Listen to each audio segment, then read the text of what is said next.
El día que mi hija vino a arrebatarme mi hogar, fue el día en que vi cómo su rostro perdía hasta la última gota de sangre. Se quedó allí, petrificada en el porche, con 2 pesadas maletas descansando a sus pies y una sonrisa de superioridad que se desvaneció milímetro a milímetro. La causa de su impacto fue sencilla. En lugar de ver a su madre dándole la bienvenida con resignación, fue un hombre completamente desconocido quien abrió la puerta.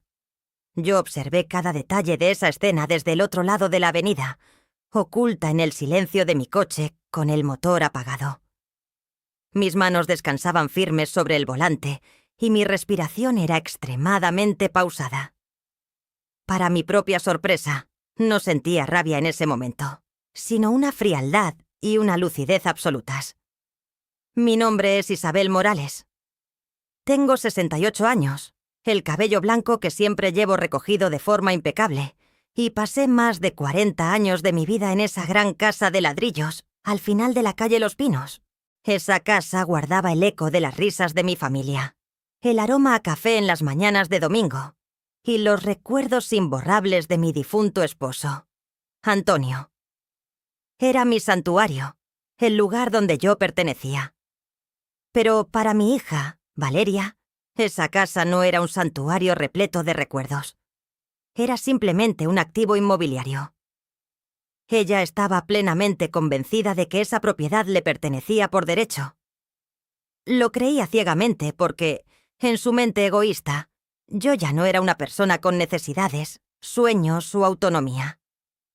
Para ella, yo era solo un obstáculo anciano que pronto cedería ante su presión. Valeria y su marido pensaron que yo era demasiado débil, demasiado vieja y demasiado dependiente como para tener el valor de defenderme. Sin embargo, aquella mañana soleada, cuando el nuevo dueño se cruzó de brazos en el umbral y le preguntó a mi hija con tono severo por qué intentaba irrumpir en su propiedad privada, la ilusión de Valeria se hizo añicos contra el suelo. La vi tragar saliva con dificultad. Giró la cabeza lentamente, como si el tiempo se hubiera detenido de golpe, y buscó con la mirada al otro lado de la calle. A través del cristal de mi coche, nuestras miradas chocaron. Vi la confusión en sus ojos transformarse rápidamente en incredulidad, y luego, en un pánico absoluto, al reconocer mi vehículo. Ese fue el instante exacto en que comprendió que la casa, su gran premio inmerecido, se le había escapado de las manos para siempre. Comprendió que la madre a la que había subestimado y humillado acababa de ejecutar una jugada maestra que ella jamás vio venir. Pero para entender la magnitud de esta historia, para comprender exactamente por qué una madre tomaría la decisión extrema de vender su propia casa en el más absoluto secreto, empacar su vida entera y marcharse sin decir una sola palabra a su familia, no basta con mirar este momento de triunfo silencioso. Tenemos que retroceder 6 meses en el tiempo. Tenemos que volver a aquella tarde en la que mi hija y su esposo cruzaron la puerta de mi casa, se sentaron en mi mesa y comenzaron a tejer una red de manipulación psicológica tan cruel y calculada que me obligó a tomar la decisión más difícil de toda mi vida. Todo comenzó con una conversación que al principio parecía inocente, pero que escondía un veneno mortal. 6 meses antes de aquel encuentro en el porche, mi casa estaba sumida en esa quietud habitual de las tardes de domingo. Yo estaba en la cocina, preparando café y galletas, esperando la visita semanal de mi familia. Cuando sonó el timbre, la puerta se abrió casi de inmediato. Valeria entró como un huracán, seguida de su esposo Diego y mis 2 nietos, Sofía y Hugo, quienes corrieron directamente hacia el jardín trasero. Al principio todo parecía un domingo familiar cualquiera. Pero, mirando en retrospectiva, ese día trajo consigo una energía oscura. Valeria y Diego no venían a visitarme. Venían a preparar el terreno. Durante la primera hora, comenzaron a desplegar una táctica de manipulación psicológica tan sutil y venenosa que casi logró hacerme dudar de mi propia cordura. Valeria se acercó mientras yo servía el café y me tocó el brazo con una falsa suavidad. «Mamá, te veo muy cansada hoy. Tienes unas ojeras terribles. ¿Seguro que estás durmiendo bien?» Minutos después, Diego pasó un dedo por el marco de una ventana de madera y suspiró de forma exagerada. «Isabel, el mantenimiento de esta casa se te está escapando de las manos. Hay polvo en las molduras y el jardín trasero parece descuidado. A tu edad, estas cosas son un peligro». Yo me defendí, por supuesto.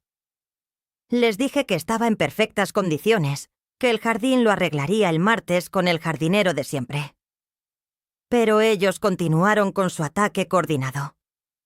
Valeria empezó a mover cosas de lugar en la cocina, insinuando que yo estaba perdiendo la memoria.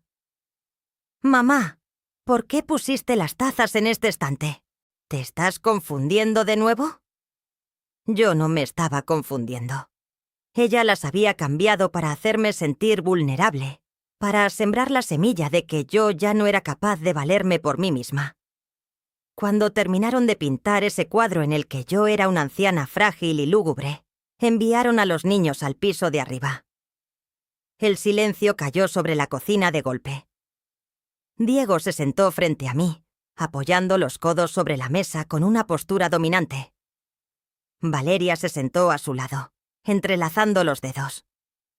«Mamá, tenemos que hablar de la realidad», comenzó Valeria, usando ese tono condescendiente que se usa con los niños pequeños.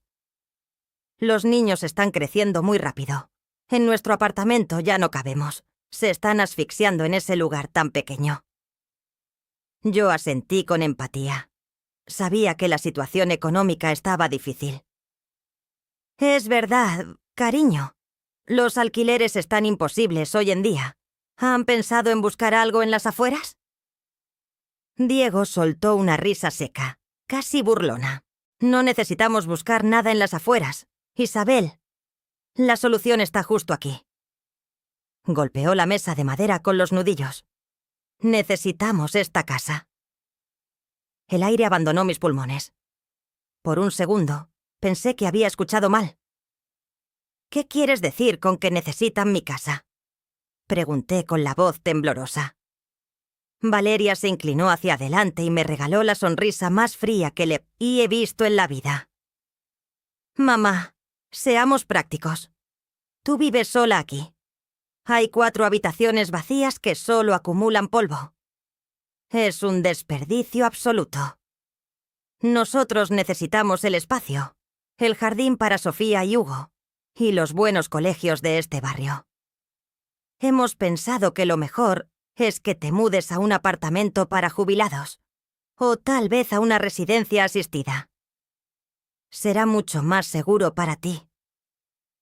Las palabras cayeron sobre mí como ladrillos de hielo. Miré a mi alrededor, cada rincón de esa cocina, las marcas en el marco de la puerta donde medía a Valeria cuando era niña, la ventana desde donde Antonio y yo veíamos llover abrazados. Todo mi universo estaba en esas paredes. Tragué saliva, intentando mantener la compostura. «Valeria, yo vivo aquí. Esta es mi casa. Tu padre y yo trabajamos toda nuestra vida para pagarla». Diego cruzó los brazos, mostrando su impaciencia. «Isabel, Antonio ya no está, y tú no vas a vivir para siempre. Al final del día, esta casa será de Valeria de todas formas. Solo te estamos pidiendo que adelantes la herencia unos años. Es por el bien de tu propia sangre». Adelantar la herencia. La crudeza de esa frase me revolvió el estómago. No me estaban pidiendo ayuda. Me estaban enterrando en vida. Me estaban diciendo que mi tiempo había pasado y que yo ya no tenía derecho a disfrutar del fruto de mi propio esfuerzo. Negué con la cabeza, apretando los labios. No. La respuesta es no. No voy a renunciar a mi hogar. Puedo ayudarles económicamente si están en problemas, como siempre he hecho, pero mi casa no se toca. En el instante en que esa palabra, no, salió de mis labios, La máscara de bondad de mi hija se desintegró por completo. Sus ojos se endurecieron y su mandíbula se tensó. Valeria se puso de pie bruscamente, haciendo rechinar la silla contra el suelo. «Eres una egoísta», siseó Valeria. Su voz ya no era dulce, era puro veneno. «Prefieres aferrarte a unos estúpidos ladrillos viejos antes que ver a tus nietos tener una vida mejor. Tienes una casa enorme que no mereces ocupar tú sola». Diego también se levantó. Su rostro, antes serio, ahora mostraba un desprecio absoluto. «Nos vamos», le dijo a su esposa. «No vale la pena intentar razonar con ella. Ya te lo advertí». Llamaron a los niños, quienes bajaron corriendo sin entender la tensión que asfixiaba la habitación. Valeria agarró su bolso. Antes de cruzar el umbral de la puerta, se giró hacia mí. No había ni rastro de la niña que yo había criado en su mirada. Era una completa desconocida. «Muy bien, mamá. Quédate con tu casa vacía», dijo Valeria bajando la voz para que sonara como una sentencia. «Pero recuerda esto. Los años pasan rápido.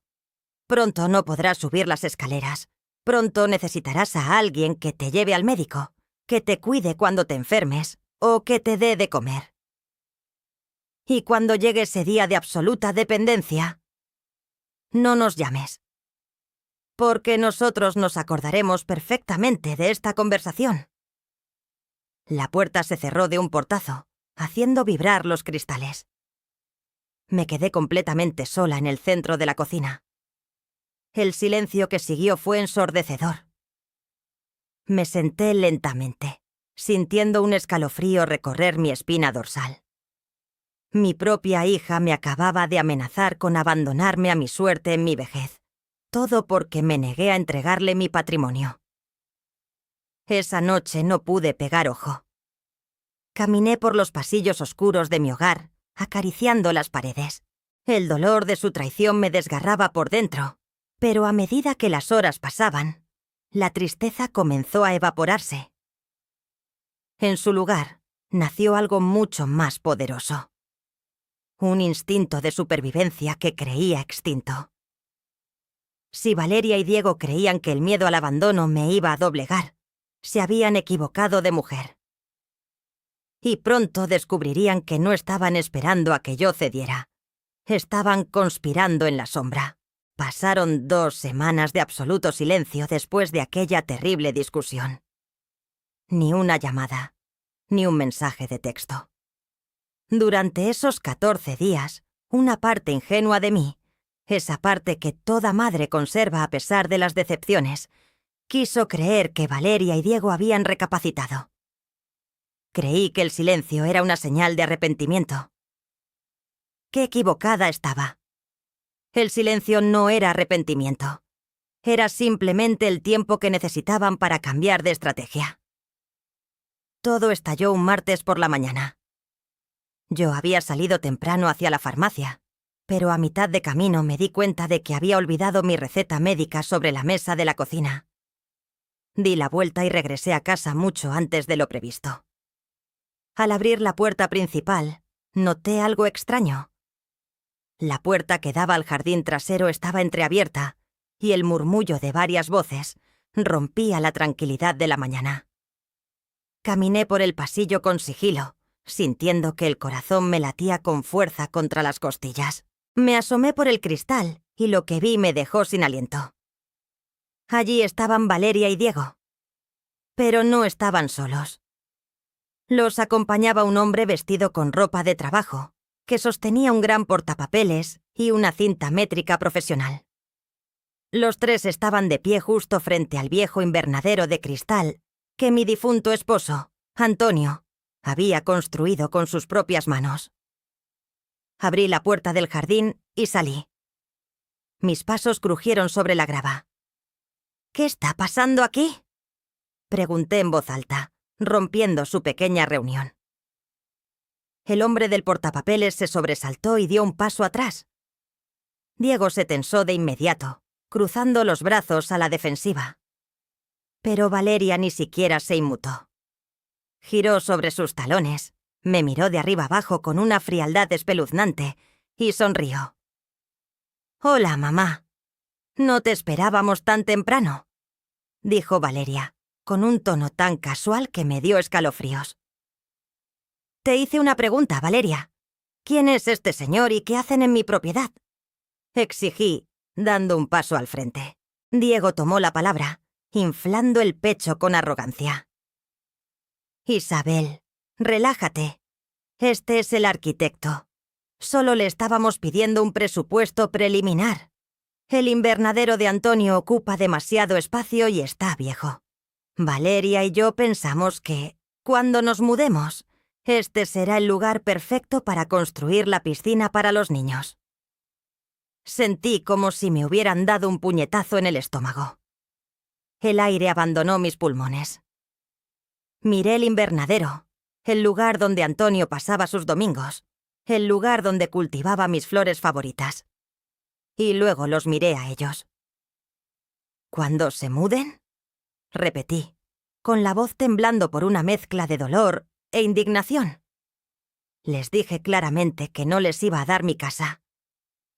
Valeria agitó la mano en el aire, restándole importancia a mis palabras como si yo fuera una niña haciendo un berrinche. «Ay, mamá, por favor. Ya hablamos de esto.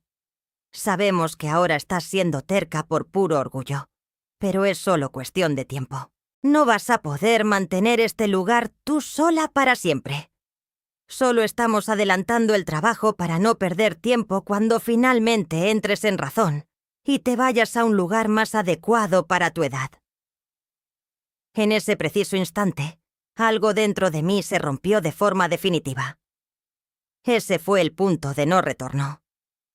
Los miré fijamente a los ojos y ya no vi a mi familia. Vi a 2 buitres sobrevolando, esperando pacientemente a que yo dejara de respirar para lanzarse sobre mis restos. No me estaban pidiendo permiso. Me estaban tolerando temporalmente en mi propia casa. Estaban midiendo y planeando sobre mi vida como si yo ya fuera un fantasma.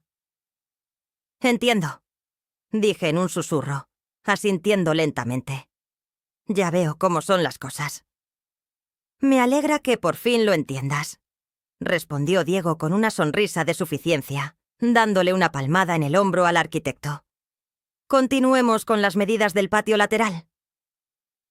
No dije una palabra más. Me di la vuelta, entré a la casa y cerré la puerta. No derramé ni una sola lágrima. El dolor paralizante había desaparecido, reemplazado por una energía fría, calculada y letal. Si ellos creían que la casa ya era suya, era el momento de darles una lección que jamás olvidarían. Era el momento de hacer algo que la vieja, frágil y predecible Isabel nunca se atrevería a hacer. A la mañana siguiente, a primera hora, levanté el teléfono y llamé a Carmen, la mejor agente inmobiliaria de la ciudad, conocida por su extrema discreción. Nos reunimos esa misma tarde en una cafetería lejana a mi barrio. «Quiero vender mi casa, Carmen», le dije sin preámbulos, mirándola directamente a los ojos. «Pero hay condiciones muy estrictas. Quiero una venta privada, sin carteles de «se vende en el jardín», sin anuncios públicos en Internet, sin visitas a puertas abiertas. Quiero un comprador dispuesto a pagar en efectivo y que pueda cerrar el trato en menos de 30 días. Carmen levantó las cejas, sorprendida por mi determinación. «Es un mercado muy competitivo, Isabel. Podría conseguirte un trato así, pero el comprador exigirá que todo sea rápido y silencioso. ¿Estás segura de esto? ¿Tu familia lo sabe?» «Mi familia es la razón por la que lo estoy haciendo», respondí con firmeza. «Y nadie debe saberlo. Quiero desaparecer como un fantasma». Carmen asintió lentamente, comprendiendo que había una historia oscura detrás de mi petición, pero siendo lo suficientemente profesional para no hacer más preguntas.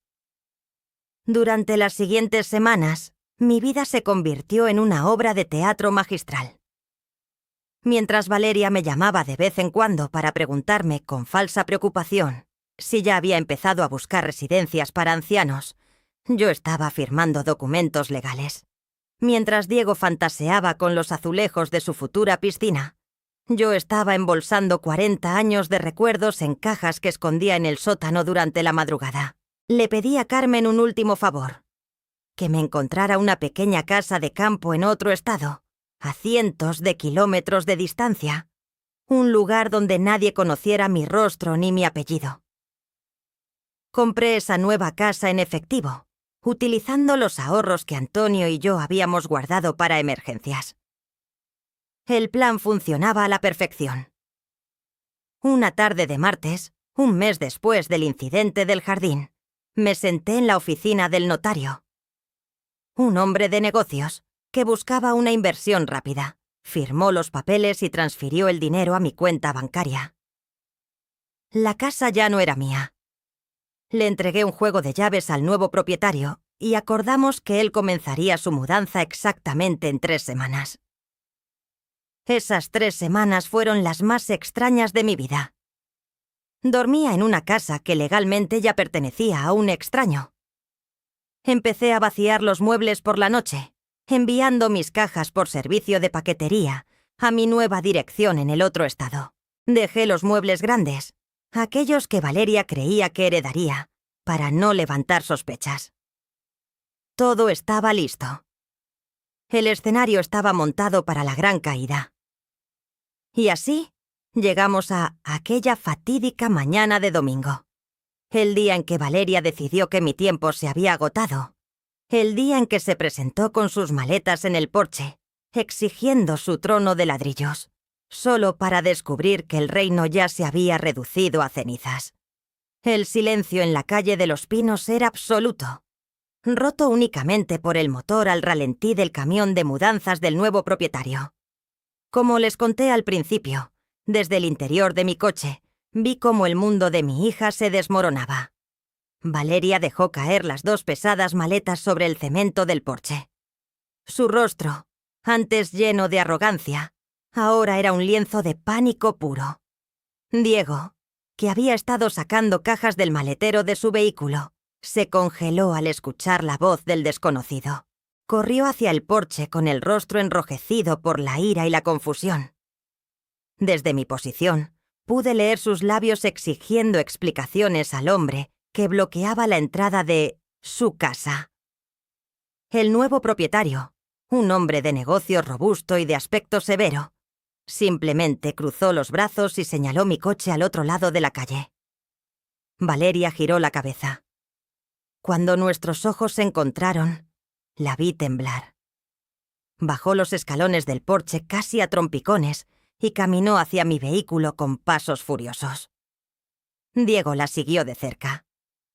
Bajé el cristal de la ventanilla lentamente, manteniendo mis manos relajadas sobre el regazo. «Mamá», siseó Valeria al llegar a la ventanilla. Su respiración era agitada, como si hubiera corrido un maratón. ¿Qué demonios significa esto? ¿Quién es ese hombre y qué hace en nuestra casa? La miré con una calma que me sorprendió incluso a mí. Ese hombre es el dueño legal de la propiedad, Valeria. Y no es vuestra casa. Era la mía. Diego se acercó apoyando las manos en el marco de mi ventanilla con actitud amenazante. «Isabel, deja de jugar. Dile a ese tipo que se largue. Tenemos a los niños en el coche. Estamos cansados y hoy es el día de nuestra mudanza». «Creo que hay un malentendido», respondí, con un tono glacial. «Ustedes no tienen a dónde mudarse aquí. Vendí la casa». Valeria abrió los ojos desmesuradamente. Dio un paso atrás como si la hubiera bofeteado. «¿La vendiste? No puedes hacer eso. Sabías perfectamente que nosotros la necesitábamos. Estaba todo planeado». El nuevo propietario, cansado del espectáculo en su jardín, se acercó a la acera.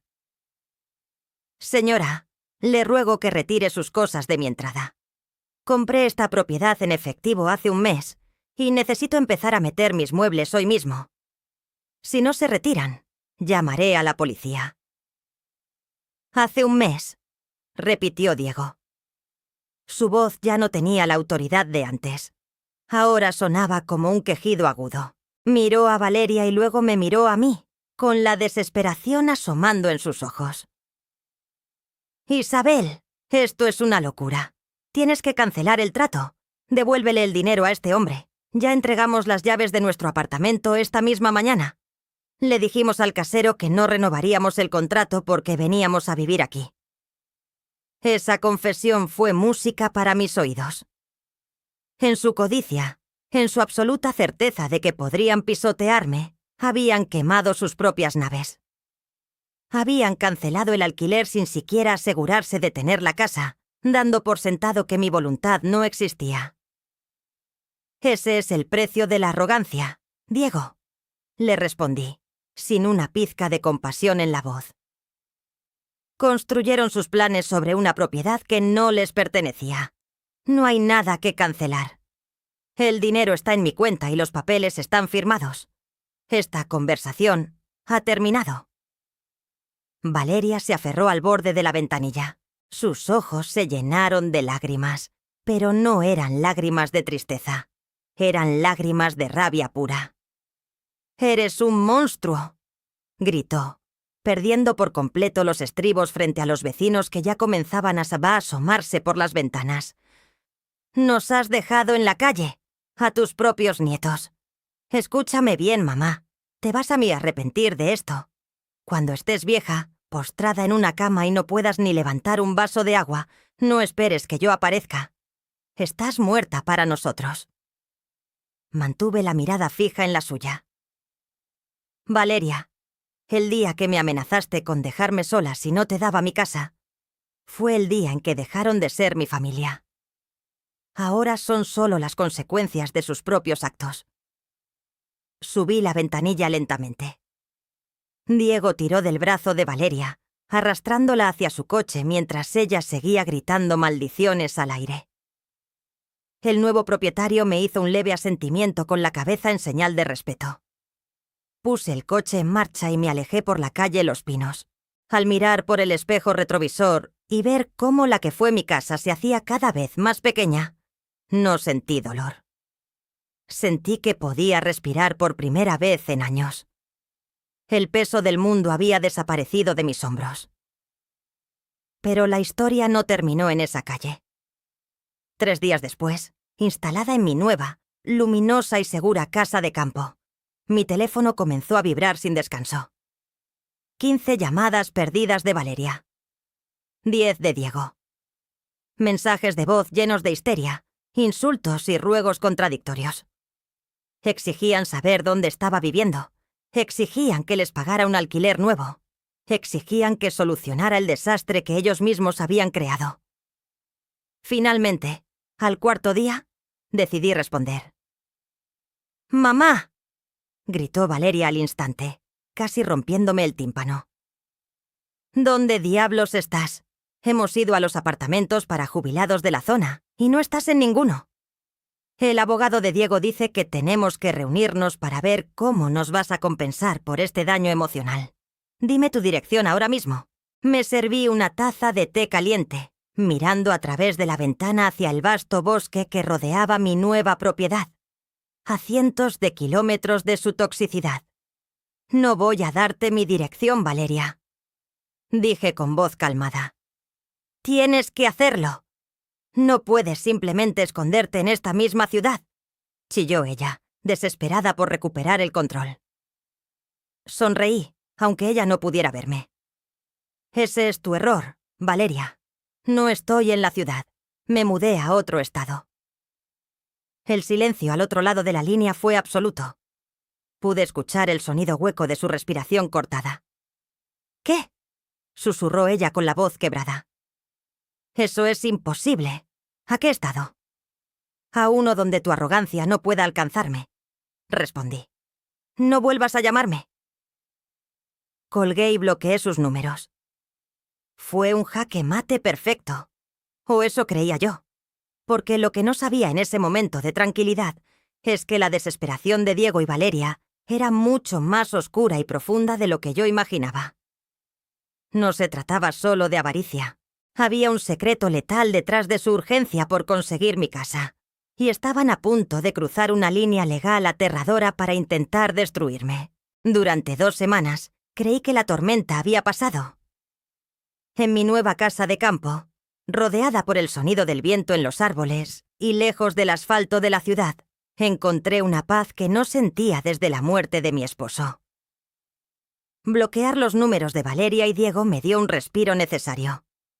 Me dediqué a desempacar mis cajas, a organizar mis libros y a plantar nuevas flores en mi jardín. La vida, por fin, parecía pertenecerme de nuevo.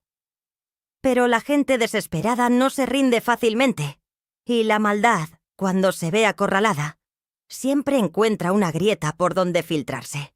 Una mañana lluviosa, encendí mi ordenador portátil para revisar mis correos electrónicos. Entre las notificaciones del banco y las ofertas de los supermercados, había un mensaje de un remitente desconocido. El asunto, escrito en letras mayúsculas, hizo que un escalofrío me recorriera la nuca. Notificación legal urgente. Violación de propiedad. Mi pulso se aceleró. Hice clic y abrí el mensaje. No había ningún texto en el cuerpo del correo, solo un archivo adjunto en formato PDF. Y una breve línea al final firmada por Valeria. Creíste que eras muy lista, mamá. Pero olvidaste lo que papá me prometió. Cancela la venta hoy mismo, o te llevaremos a los tribunales por fraude. Con los dedos temblando ligeramente, abrí el documento adjunto. El título decía: Acuerdo de transferencia parcial de propiedad. Mis ojos escanearon rápidamente las líneas de texto legal, denso y confuso, hasta llegar al final de la página. Allí, en tinta negra, estaba el nombre de mi difunto esposo, Antonio Morales, seguido de su firma. El documento afirmaba que Antonio, en sus plenas facultades, le otorgaba a nuestra hija Valeria el 50% de los derechos sobre la casa de la calle Los Pinos, con el propósito de asegurar el futuro de sus nietos. Por un instante, la habitación me dio vueltas. Una sensación de traición me golpeó el pecho, dejándome sin aire. ¿Acaso Antonio me había ocultado esto? ¿Acaso había firmado un documento a mis espaldas, dándole a Valeria el poder de arrebatarme mi hogar? La duda me taladró el cerebro durante unos segundos agónicos. Antonio y yo nos contábamos todo. Éramos un equipo. La idea de que él hubiera actuado en secreto me dolía mucho más que perder cualquier casa. Pero entonces, mientras miraba fijamente la pantalla, la conmoción inicial dio paso a la fría razón. Acerqué el rostro al monitor y examiné la firma con detenimiento. Los trazos eran parecidos, sí, pero la inclinación de la letra A era demasiado rígida, y la presión del trazo final carecía de la fluidez natural de la mano de mi esposo. No me permití entrar en pánico. Tomé mi teléfono móvil y marqué el número de Mateo, mi abogado de confianza, el mismo que había gestionado la venta privada de la casa. Contestó al tercer tono. «Buenos días, Isabel. ¡Qué sorpresa! ¿Cómo va la vida en el campo?», saludó con su habitual tono cordial. «Mateo, necesito que dejes lo que estás haciendo y revises tu correo electrónico ahora mismo. Te acabo de reenviar un documento que me envió mi hija», le dije, con una voz tan tensa que pareció alarmarlo de inmediato. Escuché el sonido de su teclado a través de la línea. «De acuerdo, lo estoy abriendo. Dame un minuto». El silencio que siguió pareció durar una eternidad. Solo escuchaba mi propia respiración y el repiqueteo de la lluvia contra la ventana. De repente, escuché a Mateo exhalar profundamente. «Isabel», dijo Mateo, y su tono profesional había sido reemplazado por una mezcla de asombro y repulsión. «Por favor, dime que no estás tomando esto en serio. Necesito que tú me digas qué es eso, Mateo. Mi hija amenaza con demandarme por fraude y anular la venta de la casa basándose en ese papel». Mateo soltó una risa seca y carente de humor. «Tu hija y su esposo son unos completos ignorantes, además de unos delincuentes. Isabel, Este documento es una falsificación descarada, y ni siquiera es una buena falsificación. Sentí que el alma me volvía al cuerpo. ¿Estás seguro? Absolutamente, respondió el abogado con contundencia. Para empezar, este documento no está notariado ni registrado en ninguna entidad gubernamental, lo cual lo hace papel mojado. Segundo, la terminología legal que utilizan aquí parece copiada de una plantilla de Internet de hace 10 años. Pero lo más estúpido, y perdona la palabra, es la fecha. ¿La fecha?, pregunté, abriendo el archivo de nuevo para buscar ese detalle. Mira al pie de la página, junto a la firma de Antonio, me instruyó Mateo. Dice que este acuerdo fue firmado el 14 de septiembre de 2019. Mis ojos encontraron la fecha y sentí un nudo de asco en el estómago. Antonio falleció en el invierno de 2017. Susurré. Exactamente, sentenció Mateo.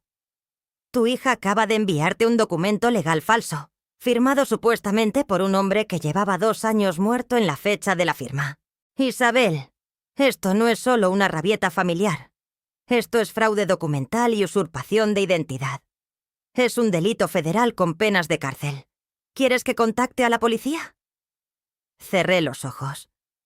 La imagen de mi hija cuando era pequeña cruzó por mi mente, siendo borrada inmediatamente por la mujer despiadada en la que se había convertido. Había usado el nombre de su padre muerto. Había profanado su memoria solo para robarme. Ese fue el acto de crueldad más vil que pude haber imaginado. Todavía no, Mateo. Guarda el correo y el documento en un archivo seguro. Quiero tener este as bajo la manga. Voy a llamarlos yo misma, dije, y colgué. Marqué el número de Diego. Sabía que él era el arquitecto de esta estupidez. Contestó al primer tono, esperando mi rendición. Vaya, veo que leíste el correo, dijo Diego, con un tono impregnado de arrogancia. Espero que ahora entiendas que no puedes ganar. Isabel, transfiere el dinero de la venta a nuestra cuenta, o el abogado de Valeria presentará esto ante un juez mañana a primera hora. No levanté la voz. Hablé con la lentitud y la precisión de un bisturí. Diego, acabo de hablar con mi abogado. Quiero que le digas a mi hija que si vuelve a falsificar la firma de su padre muerto en un documento fechado 2 años después de su fallecimiento, no será un juez civil quien la busque. Será la Policía Federal. Son unos criminales mediocres. El silencio en la línea fue absoluto. Pude escuchar a Diego tragar saliva con fuerza. Había destrozado su amenaza en 10 segundos. Esperé a que colgara, a que aceptara su derrota y desapareciera de mi vida por miedo a la cárcel. Pero en lugar de eso, escuché cómo Diego tomaba aire. No había pánico en su voz, sino una oscuridad nueva, desesperada y amenazante. El documento fue un error técnico, dijo Diego, sin una pizca de remordimiento, evadiendo la confesión del delito. Pero no importa, porque el verdadero as en la manga no es ese papel, Isabel, es el fideicomiso familiar. Fruncí el ceño, confundida. ¿De qué estás hablando? El fideicomiso que Antonio creó para proteger el patrimonio de la familia. Siseó Diego, y cada palabra destilaba veneno. Nuestro abogado ya lo revisó. Como beneficiarios legales, Valeria y los niños tienen derechos inalienables sobre los activos financieros.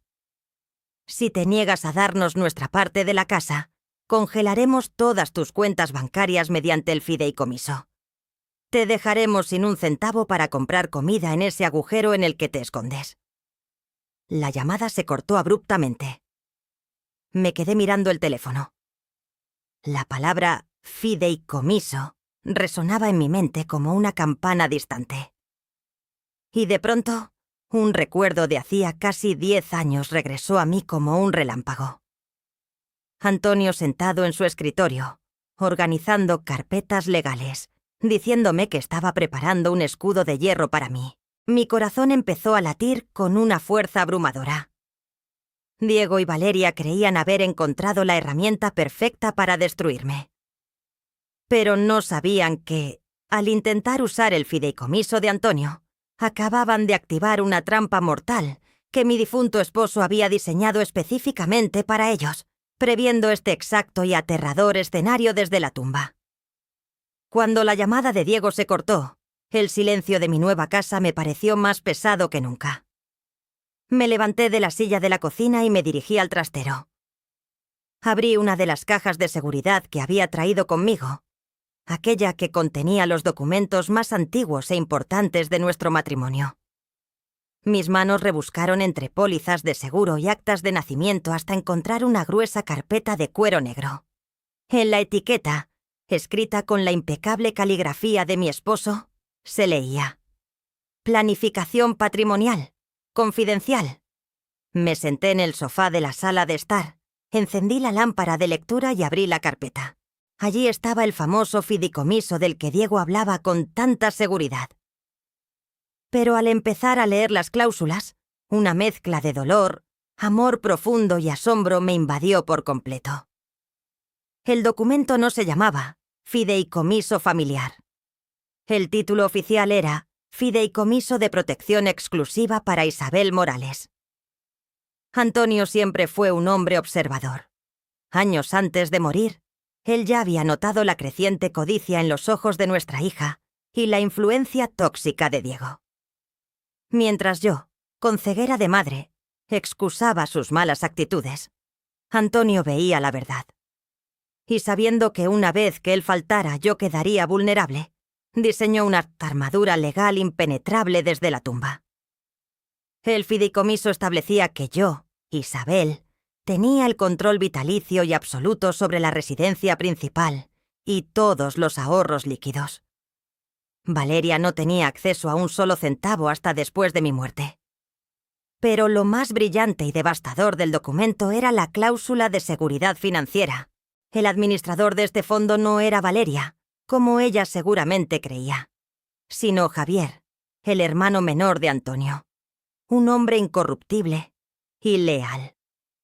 La cláusula estipulaba textualmente: si en algún momento el administrador determina que mi esposa, Isabel Morales, está siendo sometida a coerción, chantaje emocional o presión financiera por parte de cualquier beneficiario futuro, dichos beneficiarios perderán de forma automática e irrevocable todo derecho sobre el patrimonio. En ese escenario, el dinero se transferiría directamente a cuentas blindadas exclusivas para la educación universitaria de los nietos, a las cuales sus padres jamás tendrían acceso. Cerré la carpeta y una lágrima solitaria rodó por mi mejilla. Antonio me había protegido. Diego y Valeria creían tener un arma de destrucción masiva apuntándome, pero en realidad tenían una granada sin seguro en sus propias manos.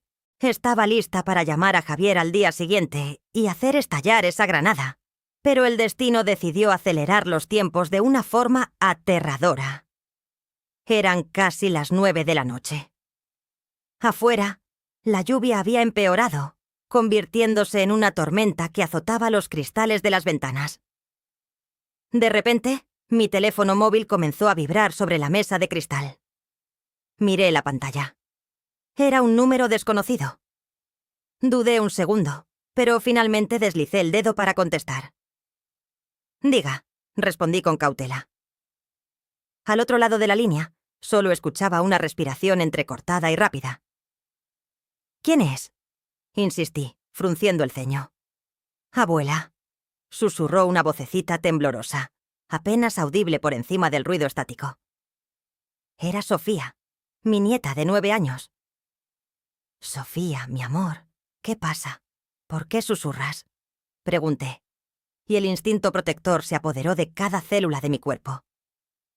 «Abuela, tengo mucho miedo», sollozó la niña en un susurro desesperado. «Estoy escondida dentro del armario de mi habitación con Hugo. Mamá nos encerró aquí y nos dijo que no hiciéramos ruido». Me puse de pie de un salto, sintiendo que la sangre se me helaba en las venas. «¿Por qué, cariño? ¿Qué está pasando ahí afuera?» «Hay unos hombres en la casa, abuela. Unos hombres malos. Rompieron la puerta de la entrada. La voz de Sofía se quebró. «Están gritándole a papá. Están rompiendo cosas en el salón. Abuela, papá está llorando».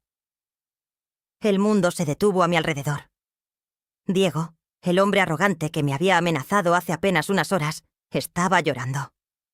Esto ya no era un conflicto familiar por una herencia anticipada. Esto era otra cosa. Algo oscuro, violento, irreal. «Sofía, escúchame bien. No salgan del armario. ¿Entiendes? No hagan ruido», le ordené con la voz más firme que pude articular, aunque por dentro estaba temblando. «¿Puedes escuchar lo que dicen esos hombres?»